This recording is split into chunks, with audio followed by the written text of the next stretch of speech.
ছয় দফা জাতির পিতার চিন্তার ফসল বললেন প্রধানমন্ত্রী। তরুণ প্রজন্মকে সঠিক ইতিহাস জানানোর আহ্বান। সাবরিনার দ্বৈত এনআইডি খতিয়ে দেখছে ইসি। প্রতারণা মামলায় রিজেন্ট শাহেদ ফের রিমান্ডে। হাজার কোটি টাকার অবৈধ সম্পদের মামলায় স্বাস্থ্যের আফজাল কারাগারে, স্ত্রীকে খুঁজছে দুদক। ঢাকা বিশ্ববিদ্যালয় শিক্ষার্থী ধর্ষণ মামলার আসামি মজনুর বিচার শুরু, সাক্ষ্য গ্রহণ 9 সেপ্টেম্বর। পদ্মা সেতুর নির্মাণ ব্যয় বাড়বে 348 কোটি টাকা। প্রকল্পের কাজ শেষ হবে 2022 সালে, জানালেন অর্থমন্ত্রী।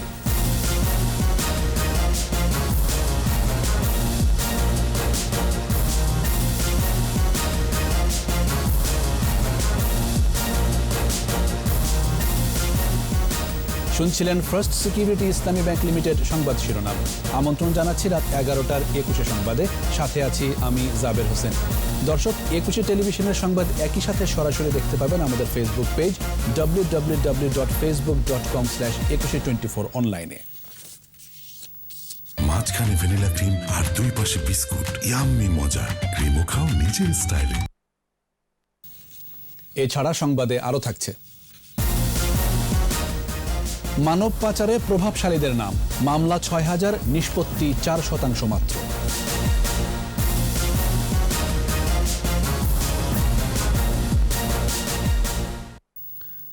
বাঙালির মুক্তির সনদ ঐতিহাসিক 6 দফা ছিল স্বাধীনতা অর্জনের প্রথম ধাপ। কারো পরামর্শে নয়, 6 দফা জাতির পিতার নিজস্ব চিন্তার ফসল। মুজিব বর্ষে 6 দফা দিবস উপলক্ষে অনলাইন কুইজ প্রতিযোগিতার পুরস্কার বিতরণী অনুষ্ঠানে একথা বলেন প্রধানমন্ত্রী শেখ হাসিনা। ইতিহাস আপন গতিতে চলে, শেখ হাসিনা বলেন, এমন আয়োজনের মাধ্যমে তরুণ প্রজন্ম সঠিক ইতিহাস জানতে পারছে। প্রণব চক্রবর্তীর রিপোর্ট। জাতির পিতা বঙ্গবন্ধু শেখ মুজিবুর রহমানের জন্মশতবার্ষিকী উপলক্ষে বছর জুড়েই দেশব্যাপী চলছে নানা আয়োজন। করোনা সংক্রমণের কারণে এর সবই হচ্ছে ডিজিটাল প্ল্যাটফর্মে। সেই ইতিহাস ভুলে যাব আমরা। বাঙালির মুক্তির সনদ 6 দফা দিবস উপলক্ষে অনলাইন কুইজ প্রতিযোগিতার আয়োজন করে জাতির পিতার জন্মশতবার্ষিকী উদযাপন জাতীয় বাস্তবায়ন কমিটি। প্রথমবার এমন আয়োজনে অংশ নেয় 1 লাখের বেশি প্রতিযোগী। পুরস্কার বিতরণী অনুষ্ঠানে গণভবন থেকে যুক্ত হন প্রধানমন্ত্রী শেখ হাসিনা। প্রধানমন্ত্রীর কার্যালয়, মন্ত্রিপরিষদ বিভাগ। পুরস্কারপ্রাপ্ত খুলনা ও ঢাকার 2 প্রতিযোগী অনুভূতি জানাতে গিয়ে আবেগাপ্লুত হয়ে পড়েন। স্বাধীনতার মহান স্থপতি বঙ্গবন্ধু শেখ মুজিবুর রহমান, এই মানুষটি সম্পর্কে আগ্রহ নেই এমন মানুষ বোধহয় বাংলার বুকে খুঁজে পাওয়া যাবে না। বক্তব্যে প্রধানমন্ত্রী বলেন, এমন প্রতিযোগিতা সঠিক ইতিহাস জানতে সাহায্য করবে তরুণদের। ইতিহাস তার আপন গতিতে চলে, ইতিহাসকে কেউ বুঝতে পারে না, সেটা আজকে প্রমাণিত সত্য। আজকে শুধু বাংলাদেশ না, সমগ্র বিশ্বব্যাপী জাতির পিতার জন্মশতবার্ষিকী উদযাপনের উদ্যোগ নিয়েছিল, এমনকি জাতিসংঘ উদ্যোগ নিয়েছিল। করোনা ভাইরাসের কারণে হয়নি, তবে জাতিসংঘ ইতিমধ্যে একটা স্ট্যাম্প রিলিজ করেছে, আপনারা জানেন, জাতির পিতার জন্মশতবার্ষিকী উপলক্ষে, এবং পৃথিবীর বিভিন্ন দেশের নেতৃবৃন্দ এ ব্যাপারে অনেক কর্মসূচি নিয়েছে। শেখ হাসিনা বলেন, তৎকালীন পশ্চিম পাকিস্তানের সকল বৈষম্যের বিরুদ্ধেই ছিল বঙ্গবন্ধুর তথা পূর্ব বাংলার মূল আন্দোলন, যা প্রতিফলিত হয়েছিল 6 দফায়। আমাদেরকে যে একটা রক্ষা করতে হবে, এটা যে পাকিস্তানের একটা অংশ, পাকিস্তান শাসকদের যেটা দায়িত্ব আছে, সে দায়িত্বটা তারা কোনোদিন পালন করেনি, বা আমরা সম্পূর্ণ অরক্ষিত ছিলাম। তখনই বঙ্গবন্ধু শেখ মুজিব সিদ্ধান্ত নিলেন এবং তিনি এই 6 দফা প্রণয়ন করেন। এবং 6 দফা প্রণয়নটা, এটা অনেকে অনেকভাবে বলতে চায়, কেউ এর পরামর্শ, ওর পরামর্শ, কিন্তু আমি নিজে জানি যেটা সম্পূর্ণ তার নিজের চিন্তার ফসল। মোট 100 বিজয়ীকে নগদ অর্থ এবং সনদ প্রদান করা হয়। সর্বোচ্চ পুরস্কার ছিল 3 লক্ষ টাকা আর সর্বনিম্ন 10,000 টাকা। দেশের বিভিন্ন প্রান্তে জেলা প্রশাসকের কার্যালয় থেকে এ পুরস্কার সংগ্রহ করেন বিজয়ীরা। প্রণব চক্রবর্তী, 21 টেলিভিশন, ঢাকা। করোনা পরীক্ষা নিয়ে জালিয়াতির মামলায় গ্রেফতার জেকেজির চেয়ারম্যান ডাক্তার সাবরিনার 2টি জাতীয় পরিচয়পত্রের বিষয়টি খতিয়ে দেখা হচ্ছে, জানিয়েছে নির্বাচন কমিশন। আর দুর্নীতি দমন কমিশন বলছে, সাবরিনার 2টি এনআইডি বিষয়ে ইসির কেউ জড়িত রয়েছে কিনা তা অনুসন্ধান করে দেখা হচ্ছে। বিস্তারিত মিনালা দেবার রিপোর্টে। রাজনৈতিক দলগুলোর নিবন্ধন আইনের খসড়া নিয়ে বৈঠক শেষে সাংবাদিকদের সাথে কথা বলেন নির্বাচন কমিশনের সিনিয়র সচিব মোহাম্মদ আলমগীর। বলেন, ডাক্তার সাবরিনার দুটি জাতীয় পরিচয়পত্র কিভাবে সচল থাকলো সে বিষয়ে সংশ্লিষ্টদের কাছে ব্যাখ্যা চাওয়া হয়েছে। সেখানে আমরা পাঠিয়ে দিয়েছি ওনার কাছে, আমরা বলেছি যে এটা কিভাবে এই দুটো আইডি কার্ড সচল থাকলো তার ব্যাখ্যা এবং এর সাথে সংশ্লিষ্ট দায়ী কারা তাদেরকে চিহ্নিত করে জানানোর জন্য। এদিকে সাবরিনার দ্বৈত পরিচয়পত্র সচলের বিষয়ে ইসির কেউ জড়িত রয়েছে কিনা তা নিয়ে তদন্ত করবে দুদক। দুইটি জাতীয় পরিচয়পত্র একজন সরকারি কর্মকর্তা হিসাবে তিনি রাখতে পারেন কিনা এবং এটি আইনগতভাবে কি অপরাধ হবে সেটি আমাদের দুর্নীতি দমন কমিশন কি ব্যবস্থা নিতে পারে। করোনা পরীক্ষা নিয়ে জালিয়াতির মামলায় ডাক্তার সাবরিনা এবং তার স্বামী আরিফুল হকের বিষয়ে দুদকের তদন্ত চলমান রয়েছে বলেও জানান তিনি। এখানে কি কি অপরাধ হয়েছে। মিনালা দিবা, 21 টেলিভিশন, ঢাকা। এদিকে প্রতারণার মামলায় রিজেন্ট হাসপাতালের চেয়ারম্যান মোহাম্মদ শাহেদের 6 দিনের রিমান্ড মঞ্জুর করেছেন আদালত। ঢাকা মেট্রোপলিটন ম্যাজিস্ট্রেট মাসুদুর রহমান এই আদেশ দেন। পল্লবী থানায় দায়ের করা মামলার তদন্ত কর্মকর্তা 10 দিনের রিমান্ডের আবেদন করেন, তবে আসামি পক্ষ এর বিরোধিতা করে। পরে উভয় পক্ষের শুনানি শেষে আদালত 6 দিনের রিমান্ড মঞ্জুর করেন।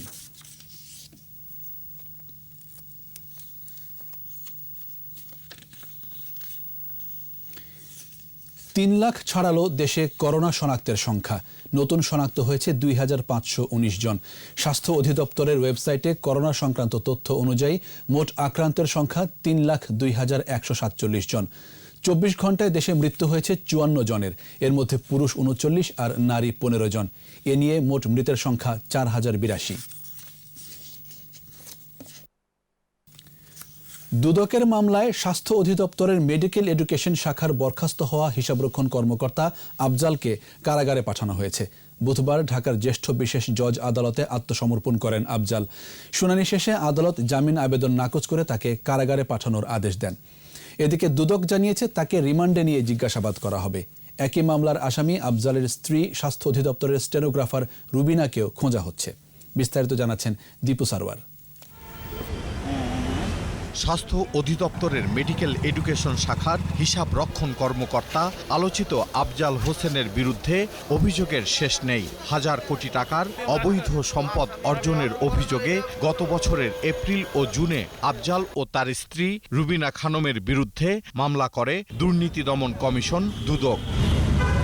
নিয়োগ ও বদলি বাণিজ্য, টেন্ডারবাজি ও ঠিকাদারি নিয়ন্ত্রণের অভিযোগে গত বছরের 10 জানুয়ারি আফজালকে জিজ্ঞাসাবাদ করে দুদক। আর 17 জানুয়ারি রুবিনা খানমকে তলব করা হলে সাড়া দেননি তিনি। পরে এই দম্পতির বিদেশ যাত্রায় নিষেধাজ্ঞা জারি হয়। গত বছরের 22 জানুয়ারি আফজাল ও তার স্ত্রী রুবিনার সম্পদ জব্দ করে দুদক।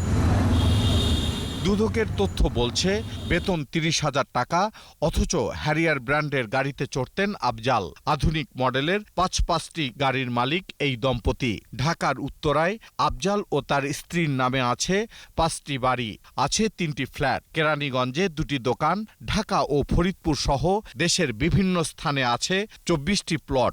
অস্ট্রেলিয়ায় একটি বাড়ি ছাড়াও মালয়েশিয়া, কানাডা ও যুক্তরাষ্ট্রেও সম্পদ আছে তাদের। দুদক বলছে দেশে বিদেশে আফজাল দম্পতির নামে বেনামে থাকা সম্পদের বাজার মূল্য হাজার কোটি টাকা।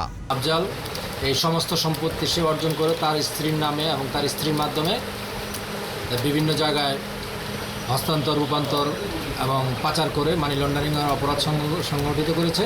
দুর্নীতির মামলায় দীর্ঘদিন পলাতক থাকা আফজাল বুধবার ঢাকার জ্যেষ্ঠ বিশেষ জজ আদালতে আত্মসমর্পণ করে জামিন আবেদন করেন। আদালত শুনানি শেষে জামিন আবেদন নাকচ করে তাকে কারাগারে পাঠানোর নির্দেশ দেন। দুদকের পক্ষ থেকে বিশেষ সন্দেহ করা হয়েছিল যে আসলে আসামি আফজাল কিনা। পরবর্তী পর্যায়ে লার্নেড কোর্ট আমাদেরকে তার ন্যাশনাল আইডি কার্ড প্রডিউস করার জন্য বলছেন। আমি ফটোকপি দিয়েছি, ওনার ছবি দিয়েছি। লার্নেড কোর্ট তাকে সামনে এনে ছবির সঙ্গে মিলিয়ে দেখেছেন। বিভিন্ন পত্রপত্রিকায় যে রিপোর্ট হয়েছিল সেখানে যে ছবিগুলো ছিল তার সঙ্গে মিলিয়ে দেখেছেন। শুনানি শেষে লার্নেড কোর্ট অভিভাবককে শুনলেন। শুনানির পরবর্তী পর্যায়ে জামিনের দরখাস্ত নামঞ্জুর করে আসামিকে জেলে হস্তান্তর করেছেন। দুদক বলছে আফজাল আত্মসমর্পণ করেছে, এখন তার স্ত্রীকেও আইনের আওতায় আনার চেষ্টা চলছে।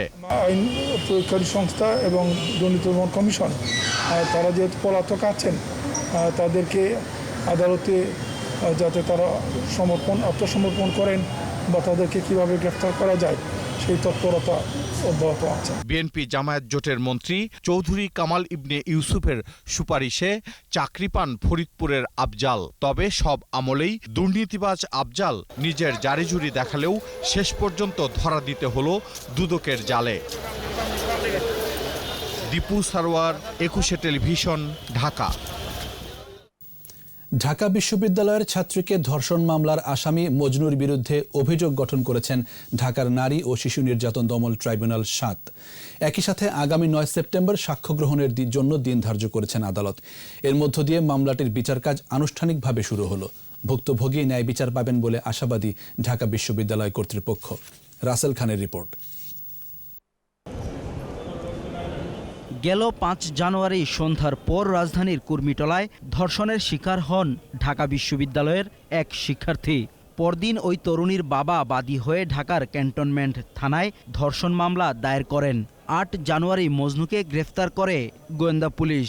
মজনুর জবানবন্দির ভিত্তিতে ১৬ মার্চ আদালতে অভিযোগপত্র জমা দেয় গোয়েন্দা পুলিশ। পুলিশের তদন্ত প্রতিবেদন আমলে নিয়ে করোনা পরিস্থিতি বিবেচনায় আসামিকে কারাগারে রেখেই মামলার ভার্চুয়াল শুনানি করেন নারী ও শিশু নির্যাতন দমন ট্রাইব্যুনাল ৭-এর বিচারক কামরুন নাহার। এ সময় বিচারক আসামিকে মোবাইল ফোনে অভিযোগ পড়ে শোনান। পরে ৯ সেপ্টেম্বর মামলার সাক্ষ্য গ্রহণের দিন ধার্য করা হয়। সর্বোচ্চ শাস্তি দাবি করেন বাদীপক্ষের আইনজীবীরা। নারী ও শিশু নির্যাতন দমন আইন ২০০৯-এর ১ ধারায় এবং ৩৯৪ দণ্ডবিধি এবং 411 এই ধারায় তার বিরুদ্ধে চার্জ গঠন করে তাকে পড়িয়ে শোনানো হয়েছে। তিনি নির্দোষ দাবি করেছেন। ভার্চুয়ালি উপস্থিতিতে আমরা আসামির বিরুদ্ধে অভিযোগ পড়ে শুনিয়েছি। আগামী ৯/৯/২০২০ তারিখে প্রথম সাক্ষীর জন্য দিন ধার্য করা হয়েছে। ন্যায় বিচারের দাবি জানান ঢাকা বিশ্ববিদ্যালয়ের শিক্ষকরা। সঠিক এবং দৃষ্টান্তমূলক শাস্তি হয় তাহলে আমরা মনে করব যে সেটা বাংলাদেশে নারী নির্যাতন এবং এই যে ভয়ঙ্করভাবে ধর্ষণ এবং খুন বেড়ে যাওয়া, এগুলোকে সহিংসতা বেড়ে যাওয়া, এগুলোকে কিছুটা হলেও মানুষ এটার এক ধরনের আইনের শাসন আছে বলে মনে করবে। মামলার অভিযোগপত্রে ২১ জনকে সাক্ষী করা হয়েছে।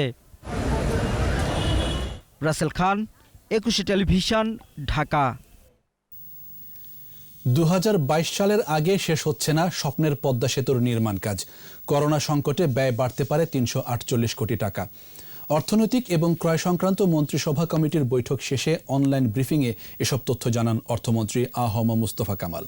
মেহেদী হাসানের রিপোর্ট। ৪১টি ইস্পাতের কাঠামো জোড়া দিয়ে তৈরি হবে ৬.১৫ কিলোমিটার দীর্ঘ পদ্মা সেতু। এরই মধ্যে সেতুর ৪.৫ কিলোমিটার দৃশ্যমান। ২০২১-এর ডিসেম্বরের মধ্যে শেষ হওয়ার কথা ছিল প্রকল্পটির কাজ, কিন্তু করোনা সংকটে সব এলোমেলো, সঙ্গে যোগ হয়েছে বন্যার প্রকোপ। ফলে আরও এক দফা পেছাচ্ছে এ মেগা প্রকল্পের কাজ, সঙ্গে বাড়বে ব্যয়ও। টাইমমতো কাজ আমরা করতে পারিনি। আমাদের এই নদী শাসন তদারকির দায়িত্বে যারা আছে তাদের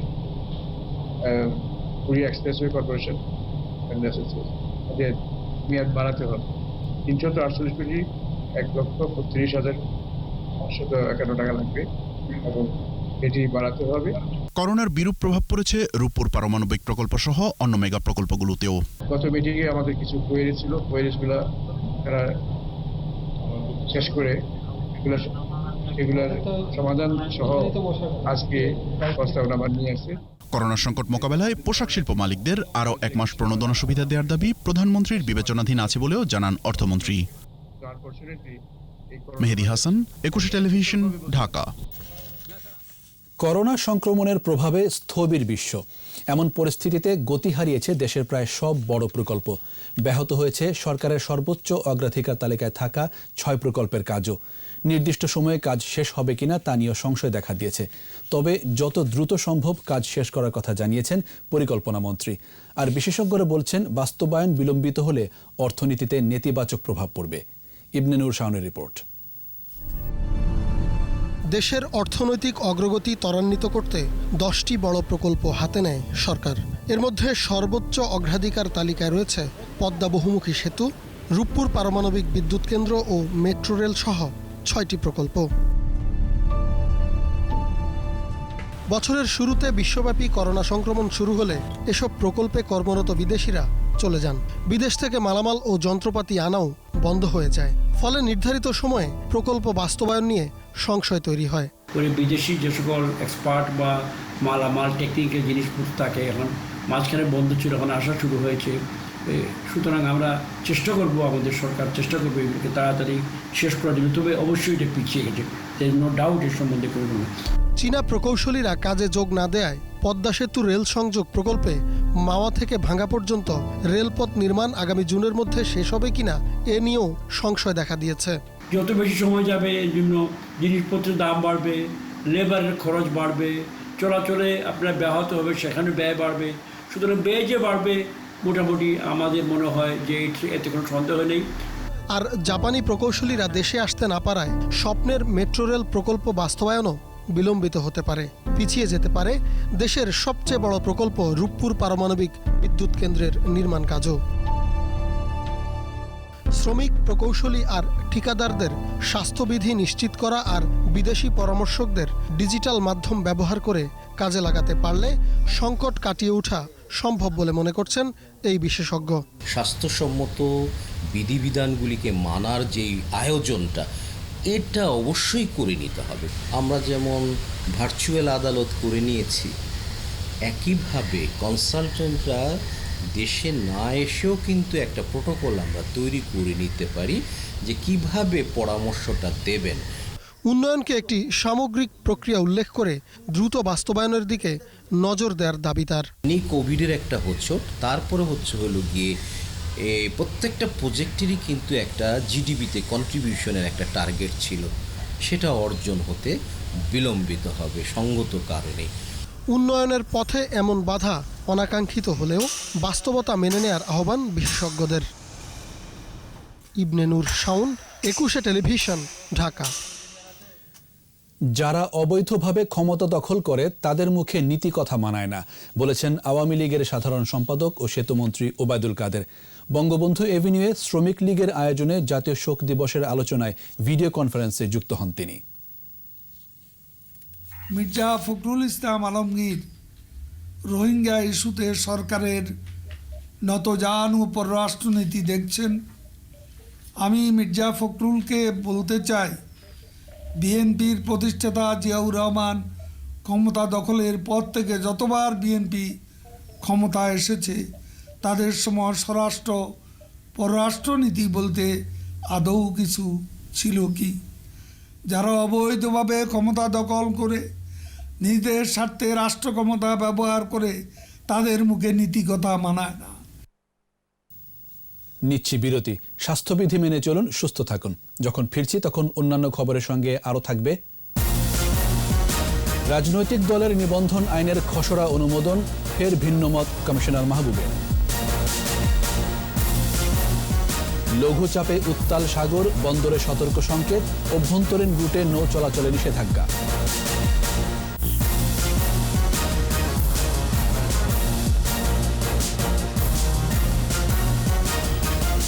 আবার আমন্ত্রণ রাত 11টার 21 সংবাদে।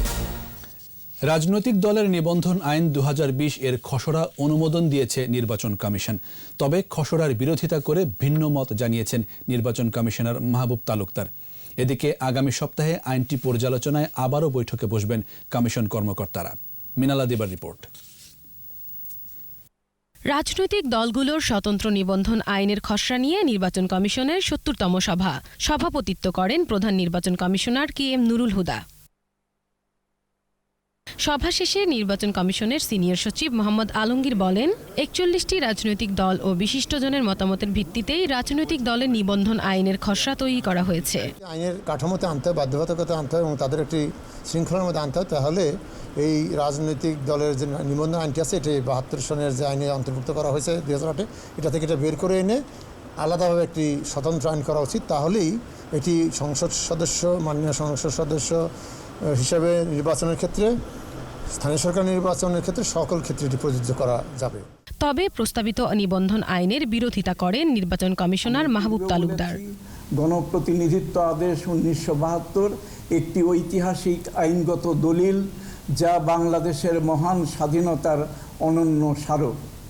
নির্বাচন কমিশনের এই প্রস্তাব গৃহীত হলে গণপ্রতিনিধিত্ব আদেশ 1972-এর অঙ্গহানি ঘটবে, যাতে একে বিকলাঙ্গ মনে হবে।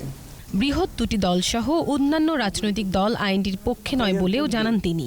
অধিকতর যাচাই বাছাই ও এর প্রয়োজনীয়তা সম্পর্কে নির্বাচন কমিশনে আরও আলোচনার প্রয়োজন ছিল। মিনালা দিবা, 21 টেলিভিশন, ঢাকা। অবসরপ্রাপ্ত মেজর রাশেদ হত্যা মামলায় ৫ম দিনের রিমান্ডে স্বীকারোক্তিমূলক জবানবন্দি দিয়েছেন আর্মড পুলিশ ব্যাটালিয়ন APBN এর এক সদস্য। বুধবার কক্সবাজারে জ্যেষ্ঠ বিচারিক হাকিম তামান্না ফারহার খাস কামরায় এই জবানবন্দি দেন APBN সদস্য আবদুল্লাহ। বিকেল 4:30টায় র্যাবের তদন্তকারী কর্মকর্তার নেতৃত্বে একটি দল তাকে আদালতে নিয়ে আসে।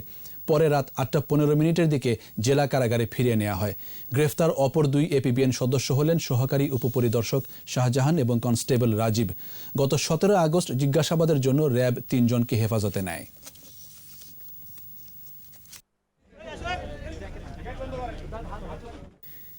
এদিকে মাহমুদুর রহমান নামে এক প্রবাসীকে ক্রসফায়ারে হত্যার অভিযোগে টেকনাফ থানার বরখাস্ত ওসি প্রদীপ সহ 23 জনের বিরুদ্ধে আদালতে অভিযোগ করা হয়েছে। টেকনাফ জুডিশিয়াল ম্যাজিস্ট্রেট আদালতে নিহতের ভাই বাদী হয়ে এজাহার দায়ের করেন। শুনানি শেষে ওই ঘটনায় অন্য কোনো হত্যা মামলা হয়েছে কিনা তা জানাতে টেকনাফ থানার ওসিকে নির্দেশ দিয়েছেন আদালত। এজাহারে বলা হয় 2019 সালের 28 মার্চ টেকনাফের মৌলভীপাড়ার প্রবাসী মাহমুদুর রহমানকে এসআই দীপকের নেতৃত্বে একদল পুলিশ আটক করে। পরে ক্রসফায়ার না দেওয়ার শর্তে 10 লাখ টাকা দাবি করেন দীপক ও ওসি প্রদীপ, কিন্তু পুরো টাকা না দিতে পারায় 31 মার্চ রাতে তাকে ক্রসফায়ারে হত্যা করা হয়।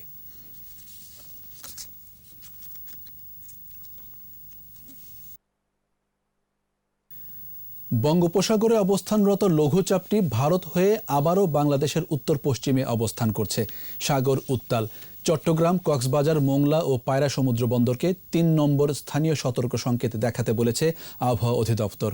অভ্যন্তরীণ নৌ রুটে ছোট লঞ্চ চলাচলেও নিষেধাজ্ঞা দেওয়া হয়েছে। মফিউর রহমানের রিপোর্ট। গেল কয়েকদিন আগে উত্তর বঙ্গোপসাগরে অবস্থানরত লঘুচাপটি গতিপথ পরিবর্তন করে ভারতের সীমানায় অবস্থান করছিল। এটি আবারও গতিপথ পরিবর্তন করে বাংলাদেশের সীমানায় অবস্থান করছে। এর প্রভাবে সাগর উত্তাল। দেশের নদীগুলো উত্তাল। ব্যাহত হচ্ছে নৌ চলাচল। দেখাতে বলা হয়েছে সতর্ক সংকেত। চট্টগ্রাম, কক্সবাজার, মংলা, পায়রা বন্দর ঝড়ো হওয়া বয়ে যেতে পারে, তাই এইসব বন্দরকে 3 নম্বর স্থানীয় সতর্কতা সংকেত দেখিয়ে যেতে বলা হয়েছে। ঢাকা সহ দক্ষিণাঞ্চল নদী বন্দরকে 2 নম্বর সতর্ক সংকেত দেখিয়ে যেতে বলা হয়েছে। বড় লঞ্চ ছাড়া বিশেষ করে ছোট ছোট যত লঞ্চ আছে এগুলো বন্ধ রাখার জন্য আমরা আবহাওয়া অধিদপ্তর থেকে বলা হয়েছে। বৈরী আবহাওয়ার কারণে দৌলতদিয়া পাটুরিয়া নৌ রুটে লঞ্চ চলাচল বন্ধ করে দিয়েছে BIWTA। তবে ফেরি চলাচল স্বাভাবিক রয়েছে। বন্ধ রয়েছে ভোলা লক্ষ্মীপুর ও ভোলা ঢাকা রুটের লঞ্চ ও ফেরি চলাচল। জোয়ারের পানিতে প্লাবিত হয়েছে জেলার অন্তত 40টি গ্রাম। দৌলতদিয়া পাটুরিয়া নৌ রুটেও ফেরি পারাপার ব্যাহত হচ্ছে। দুপাড়ে তৈরি হয়েছে যানবাহনের দীর্ঘ লাইন। মফিউর রহমান, 21 টেলিভিশন, ঢাকা। ফেসবুকে প্রতারণার অভিযোগে 4 বিদেশি নাগরিককে গ্রেফতার করেছে সিআইডি। রাজধানীর দক্ষিণখান এবং বসুন্ধরা এলাকা থেকে নাইজেরিয়া ও ঘানার এই নাগরিকদের আটক করা হয়। সিআইডি জানায় চক্রটি ফেসবুকে প্রথমে বন্ধুত্ব করে, পরে উপহার পাঠানোর নাম করে কাগজপত্র নিয়ে তা কাস্টমস থেকে গ্রহণ করতে বলে।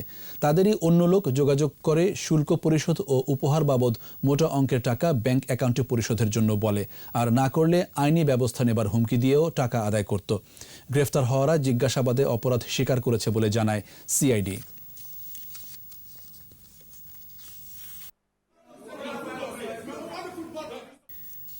সড়ক ও জনপথ বিভাগের সাবেক প্রধান প্রকৌশলী জাওয়াদুল আলমের বিরুদ্ধে দুর্নীতি মামলার সব নথি তলব করেছে হাইকোর্ট। বিচারপতি ইনায়েতুর রহিমের নেতৃত্বে দ্বৈত বেঞ্চ এই আদেশ দেন। জাওয়াদুল আলমের বিরুদ্ধে দুর্নীতির অভিযোগ অনুসন্ধান প্রায় শেষ পর্যায়ে বলে জানিয়েছেন দুদকের আইনজীবী। গত 29 ডিসেম্বর থেকে জাওয়াদুল আলম এলপিআরে আছেন। দুদকের কাছে তথ্য আছে স্থায়ীভাবে তিনি যুক্তরাষ্ট্রে চলে যাওয়ার চেষ্টা করছেন। তার এক ছেলে ও এক মেয়ে যুক্তরাষ্ট্র প্রবাসী।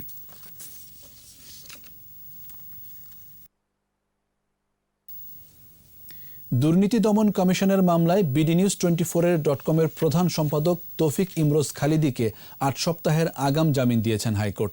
হাইকোর্টে হাজির হয়ে আবেদনের পর বিচারপতি এম ইনায়েতুর রহিম ও বিচারপতি মোহাম্মদ মোস্তাফিজুর রহমানের হাইকোর্ট বেঞ্চ তাকে জামিন দেন। গত 30 জুলাই দুদকের উপপরিচালক গুলশান আনোয়ার বাদী হয়ে ওই মামলা দায়ের করেন। মামলায় খালিদির বিরুদ্ধে বৈধ কোনো উৎস ছাড়া 42 কোটি টাকা উপার্জনের অভিযোগ আনা হয়।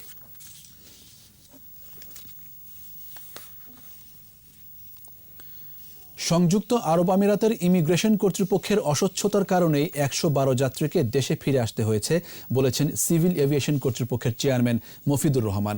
সংবাদ সম্মেলনে তিনি বলেন, তাদের ফিরে আসার ব্যাপারে বিমান বাংলাদেশ এয়ারলাইন্স কিংবা এয়ার অ্যারাবিয়ার কোনো গাফিলতি ছিল না। ঘটনা তদন্তে 5 সদস্যের কমিটির রিপোর্টে উঠে আসে শেষ মুহূর্তে আবুধাবি ইমিগ্রেশন কর্তৃপক্ষের কিছু নিয়ম পরিবর্তন করায় সমস্যার সৃষ্টি হয়েছে। তবে এখন সবকিছু ঠিক হয়ে গেছে বলেও জানান তিনি। নতুন নিয়মের কারণে ভারত, পাকিস্তান, শ্রীলঙ্কা সহ বিভিন্ন দেশের যাত্রীদেরও ফেরত যেতে হয় বলে জানানো হয় সংবাদ সম্মেলনে।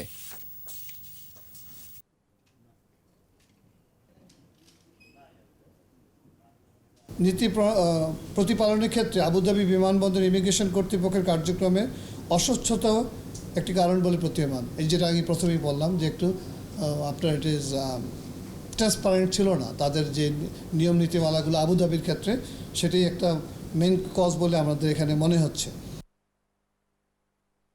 মানব পাচারের সাথে জড়িত নানা প্রভাবশালী চক্র। এরই মধ্যে পাচারের অভিযোগে কুয়েতে গ্রেফতার হন সাংসদ শহীদ ইসলাম পাপুল। দেশের বেশ কিছু জনশক্তি রপ্তানি প্রতিষ্ঠান মানব পাচারে জড়িত থাকার অভিযোগে ধারাবাহিক অভিযান চালাচ্ছে আইনশৃঙ্খলা রক্ষাকারী বাহিনী। এই বিষয়ে মামলা হয়েছে অন্তত 6000, তবে নিষ্পত্তির হার 4%। মানব পাচার নিয়ে সাইদুল ইসলামের 2 পর্বের ধারাবাহিকের দ্বিতীয় পর্ব আজ। লিবিয়ায় 26 বাংলাদেশিকে হত্যার পর নড়েচড়ে বসে কর্তৃপক্ষ। শুরু হয় অভিযান। এরই মধ্যে পাচারে জড়িত থাকার অভিযোগে বাংলাদেশের স্বতন্ত্র সংসদ সদস্য শহীদুল ইসলাম পাপলুকে গ্রেফতার করেন কুয়েতি পুলিশ। এরপর পাচারে জড়িত সন্দেহে বাংলাদেশি কিছু প্রতিষ্ঠানের কয়েকজনকে আটক করে আইনশৃঙ্খলা রক্ষাকারী বাহিনী। সম্প্রতি 5 শতাধিক লোক পাচারের প্রস্তুতির সময় একটি এজেন্সিতে নির্বাহী ম্যাজিস্ট্রেটের অভিযান চালায় র্যাব। ভিসা ছাড়া শত শত মানুষের কাছ থেকে কয়েকশো কোটি টাকা নেয়ার তথ্য উঠে আসে এই অভিযানে। অভিযানে এটা পেয়েছি যে সম্পূর্ণ যে বৈদেশিক কর্মসংস্থান অভিবাসী আইন যেটা 2013 আছে, সে আইনের কিন্তু প্রত্যেকটা ধারা তারা লঙ্ঘন করে কিন্তু তারা কাতারে প্রায় 400-500 লোক পাঠিয়েছে। এ অভিযানে আটক করা হয় এক লিবিয়ান দালালকে। এর আগেও এই লিবিয়ান নাগরিক আটক হয়েছিল আইনশৃঙ্খলা রক্ষাকারী বাহিনীর হাতে। এই সামির একজন লিবিয়ান নাগরিক, যিনি কিন্তু 2015 সালেও যে এই একই মিশন নিয়ে কিন্তু বাংলাদেশে এসেছিলেন। পাচারের শিকার এই ব্যক্তিদের সঠিক তথ্য না থাকায় তদন্ত কার্যক্রম কঠিন, আর অভিযোগ না থাকায় আইনি ব্যবস্থা নেওয়াও যথাযথ হয় না, জানান র্যাব কর্মকর্তা। যে তথ্যগুলো নিয়ে আমরা আইনগত ব্যবস্থা নিব, গ্রাম্য দালাল বলি আর এজেন্সিগুলোর ক্ষেত্রে বলি, কিছু কিছু ক্ষেত্রে আমরা এটা কম পাই এবং আমরা যথেষ্ট পরিমাণ নিশ্চয়তা দেওয়ার পরও তারা আমাদেরকে হয়তো অনেক সময় হেল্প করতে চায় না, যে হেল্প করে আমার এখন কী হবে, আমার যা হারানোতে হারিয়ে ফেলছি। গত 8 বছরে পাচার সংশ্লিষ্ট মামলা হয়েছে অন্তত 6000। এ পর্যন্ত নিষ্পত্তি হয়েছে 250টি। অনেক ক্ষেত্রেই চার্জশিট তৈরি করা যায় না, জামিন পেয়ে যান অভিযুক্তরা। যখনই কোনো দেশে কোনো একটা ঘটনা আমরা শুনতে পাই, সাথে সাথে আমরা ফরেন মিনিস্ট্রিতে ওই ডেস্কের সাথে যোগাযোগ করি। অন্য যে সমস্ত সরকারি সংস্থা আছে তারাও অত্যন্ত সক্রিয়। আমরা মনে হয় যে এটাকে নিশ্চিহ্ন করতে না পারলেও যেন নিয়ন্ত্রণ করতে পারি। গত এক যুগে মানব পাচারের মামলায় গ্রেপ্তার হয়েছে প্রায় 10,000, সাজা হয়েছে মাত্র 100 খানেকের। এমন অপরাধ বন্ধে দরকার আইনের কঠোর প্রয়োগের পাশাপাশি সামাজিক সচেতনতা। সাইদুল ইসলাম, 21 টেলিভিশন, ঢাকা। আবারও বিরতি। স্বাস্থ্যবিধি মেনে চলুন, সুস্থ থাকুন। যখন ফিরছি তখন অন্যান্য খবরের সঙ্গে আরও থাকবে। জামালপুরে ঘরের ভেতর মা ও শিশুপুত্রের মৃতদেহ, বাবা আটক। ভারত সহ দক্ষিণ পূর্ব এশিয়ায় সংক্রমণ বাড়ছে, বিশ্বজুড়ে মৃত্যু 8,23,000।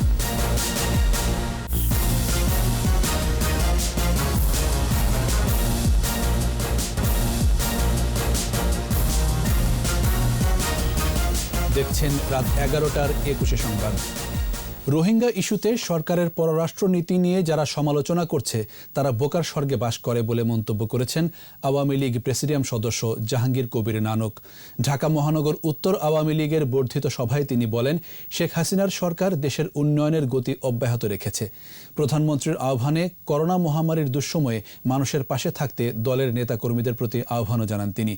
অনুষ্ঠানে অন্যদের মধ্যে উপস্থিত ছিলেন আওয়ামী লীগের যুগ্ম সাধারণ সম্পাদক আ.ফ.ম. বাহাউদ্দিন নাসিম, দপ্তর সম্পাদক ও প্রধানমন্ত্রীর বিশেষ সহকারী ব্যারিস্টার বিপ্লব বড়ুয়া।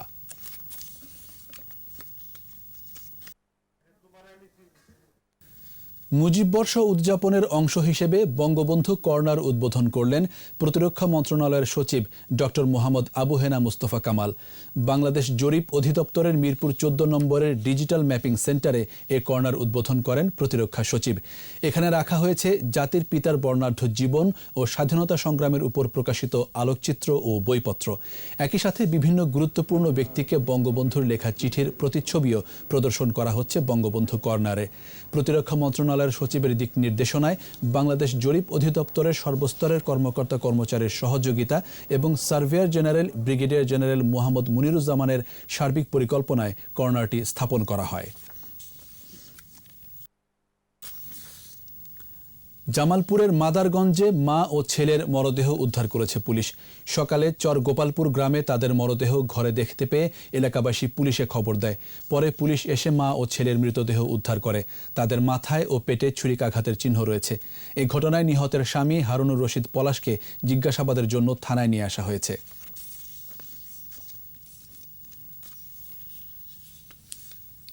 সোশ্যাল ইসলামী ব্যাংক লিমিটেড বাণিজ্য সংবাদ।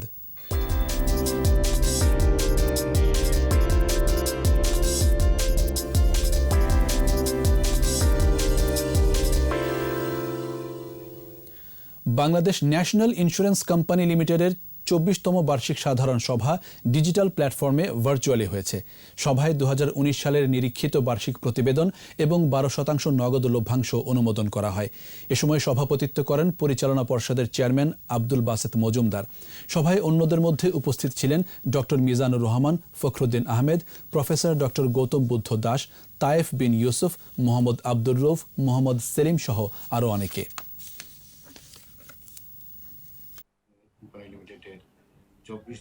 বাংলাদেশ ন্যাশনাল ইন্স্যুরেন্স কোম্পানি লিমিটেডের।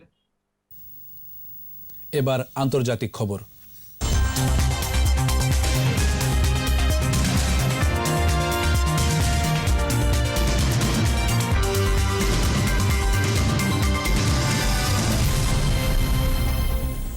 বিশ্বের অনেক অঞ্চলে করোনা সংক্রমণ কমলেও ভারত, দক্ষিণ পূর্ব এশিয়া এবং পূর্ব ভূমধ্য সাগরীয় অঞ্চলে বাড়ছে, এমন পর্যবেক্ষণের কথা জানালো বিশ্ব স্বাস্থ্য সংস্থা। এ পর্যন্ত বিশ্বে করোনায় মৃত্যুর সংখ্যা 8,23,000, আক্রান্ত কমপক্ষে 2,40,00,000। এদিকে স্পেনে সংক্রমণ ঠেকাতে কাজ করছে সেনা সদস্যরা। মধ্যপ্রাচ্যে লকডাউন করা হয়েছে গাজা উপত্যকা, আর যুক্তরাজ্যে স্কুল খোলার আগ মুহূর্তে মাস্ক পরিধানের তাগিদ দিলেন প্রধানমন্ত্রী বরিস জনসন। রিপোর্ট দুলি মল্লিকের। তৈরি হচ্ছে সমাধি। মহামারী করোনায় আরও একটি মৃত্যু। ভারতের দিল্লির কবরস্থানে প্রতিদিনই 15 থেকে 16 জনকে সমাহিত করা হচ্ছে। দেশটির স্বাস্থ্য দপ্তর জানায়, দৈনিক মৃত্যু 1000 ও আক্রান্ত 67,000-এর বেশি। মৃতের সংখ্যা 60,000 এবং আক্রান্ত 32 লাখ ছাড়িয়েছে। শহর নয়, এবার গ্রামেও ছড়িয়ে পড়েছে ভাইরাসটি। দক্ষিণ পূর্ব এশিয়ায়ও বাড়ছে করোনার সংক্রমণ ও মৃত্যু। বিশ্ব স্বাস্থ্য সংস্থা জানায়, গেল এক সপ্তাহে আক্রান্ত 28% ও মৃত্যু 15% বেড়েছে এ অঞ্চলে। পাশাপাশি ভূমধ্যসাগরীয় অঞ্চলেও একই পরিস্থিতি। গেল কয়েক সপ্তাহে আক্রান্তের হার বেড়েছে 4%। তবে আমেরিকা সহ বিশ্বের বাকি অঞ্চলে সংক্রমণ কমেছে। বিশ্ব স্বাস্থ্য সংস্থার তথ্য অনুযায়ী গেল এক সপ্তাহে বিশ্বের নতুন আক্রান্ত 17 লাখ ও মারা গেছে প্রায় 39,000 মানুষ। আগের সপ্তাহের তুলনায় আক্রান্ত 5% ও মৃত্যু 12% কম। এদিকে গাজায় শরণার্থী ক্যাম্পে প্রথমবারের মতো করোনা আক্রান্ত শরণাক্ত হয়েছে। লকডাউন ঘোষণা করা হয়েছে 2 দিনের জন্য। فبعد شهور من معركتنا المتواصلة مع هذا الفيروس যুক্তরাজ্যে স্কুল খোলার কয়েক ঘন্টা আগে মাস্ক পরার পক্ষে মত দিয়েছেন প্রধানমন্ত্রী Boris Johnson. And to ensure that schools are safe. অন্যদিকে হংকং, নেদারল্যান্ডস ও বেলজিয়ামে পরিস্থিতি স্বাভাবিক হওয়ার 4 মাসের মাথায় আবারও সংক্রমণ দেখা দেয় উদ্বেগ বাড়ছে। দুলি মল্লিক, 21 টেলিভিশন। বিরতি নিচ্ছি। স্বাস্থ্যবিধি মেনে চলুন, সুস্থ থাকুন। যখন ফিরছি তখন অন্যান্য খবরের সঙ্গে আরও থাকবে 20 বছরের সম্পর্ক ছিন্ন করছেন মেসি, বার্সা ছাড়ার ঘোষণা, সমর্থকদের বিক্ষোভ।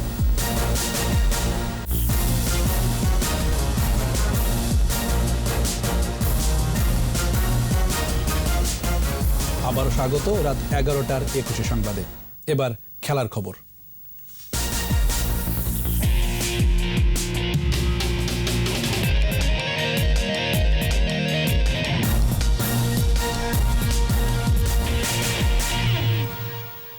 এই মৌসুমেই বার্সেলোনা ছাড়তে চান Argentine forward Lionel Messi. Spanish ক্লাবটির পক্ষ থেকেই নিশ্চিত করা হয়েছে এই তথ্য।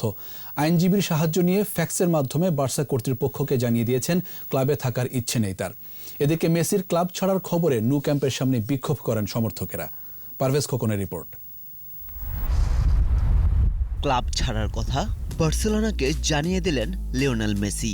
এখনো আনুষ্ঠানিক ঘোষণা আসেনি, তবে সিদ্ধান্ত এক প্রকার চূড়ান্তই বলা চলে। 2000 সালে মাত্র 13 বছর বয়সে বার্সেলোনার সঙ্গে চুক্তিবদ্ধ হয়েছিলেন লিওনেল মেসি। প্রায় 20 বছরের সম্পর্ক ছিন্ন করার সিদ্ধান্ত জানিয়ে দিলেন বার্সেলোনাকে। চুক্তি আছে 2021 সাল পর্যন্ত। সে পর্যন্ত থাকতে রাজি নন মেসি। মেসির বার্সেলোনা ছাড়ার খবর মানতে পারেনি ক্লাবটির সমর্থকরা। ক্লাবের স্টেডিয়াম ন্যু ক্যাম্পের সামনে এসে প্রতিবাদ জানিয়েছেন তারা। তবে বেশিক্ষণ অবশ্য ন্যু ক্যাম্পের বাইরে প্রতিবাদ করতে পারেননি সমর্থকরা। করোনা ভাইরাস সতর্কতার কারণেই এক জায়গায় বেশি মানুষকে জড়ো হতে দেননি পুলিশ। বার্সেলোনা ছেড়ে কোথায় হবে মেসির ঠিকানা তা এখনও নিশ্চিত নয়। তবে তাকে নেয়ার দৌড়ে এগিয়ে English club Manchester City, Italian club Inter Milan ও ফ্রেঞ্চ ক্লাব পিএসজি। শেষ পর্যন্ত কোন ক্লাবে যাবেন মেসি তা সময় বলে দেবে। পারভেজ খোকন, 21 টেলিভিশন। দীর্ঘ 4 মাস পর নিজ দেশ ব্রাজিলে ফিরেছেন বিশ্বকাপ জয়ী তারকা রোনালদিনিও। প্যারাগুয়ের রাজধানী আসনসিও থেকে বিশেষ বিমানে দেশে ফিরে যান তিনি। এ সময় তার বড় ভাই রোবার্তো ডি আসিসো তার সাথে ব্রাজিল ফেরেন। গত মার্চে ভাইসহ প্যারাগুয়েতে আটক হন রোনালদিনিও। তাদের বিরুদ্ধে অভিযোগ জাল পাসপোর্ট নিয়ে প্যারাগুয়েতে প্রবেশ করার। তবে অভিযোগ অস্বীকার করেন ব্রাজিলের বিশ্বকাপ জয়ী দলের সদস্য রোনালদিনিও।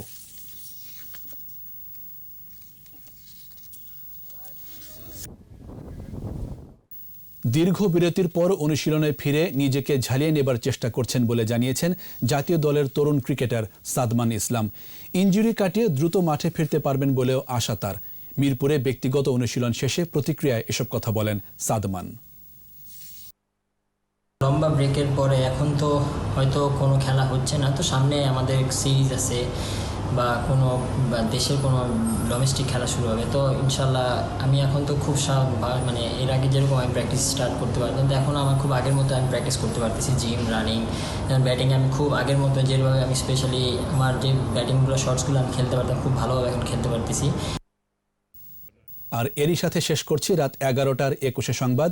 যাবার আগে ফার্স্ট সিকিউরিটি ইসলামী ব্যাংক লিমিটেড সংবাদ শিরোনামগুলো আরও একবার। 6 দফা জাতির পিতার চিন্তার ফসল, বললেন প্রধানমন্ত্রী। তরুণ প্রজন্মকে সঠিক ইতিহাস জানানোর আহ্বান। সাবরিনার দ্বৈত এনআইডি খতিয়ে দেখছে ইসি। প্রতারণা মামলায় রিজেন্ট শাহেদ ফের রিমান্ডে। 1000 কোটি টাকার অবৈধ সম্পদের মামলায় স্বাস্থ্যের আফজাল কারাগারে, স্ত্রীকে খুঁজছে দুদক। ঢাকা বিশ্ববিদ্যালয় শিক্ষার্থী ধর্ষণ মামলার আসামি মজনুর বিচার শুরু, সাক্ষ্য গ্রহণ 9 সেপ্টেম্বর। পদ্মা সেতুর নির্মাণ ব্যয় বাড়বে 348 কোটি টাকা, প্রকল্পের কাজ শেষ হবে 2022 সালে, জানালেন অর্থমন্ত্রী।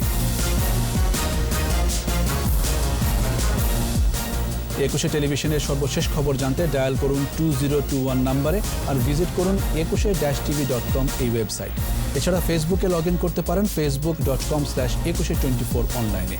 আমাদের পরের সংবাদ রাত ১টায় দেখার আমন্ত্রণ রইল। স্বাস্থ্যবিধি মেনে চলুন, সুস্থ থাকুন।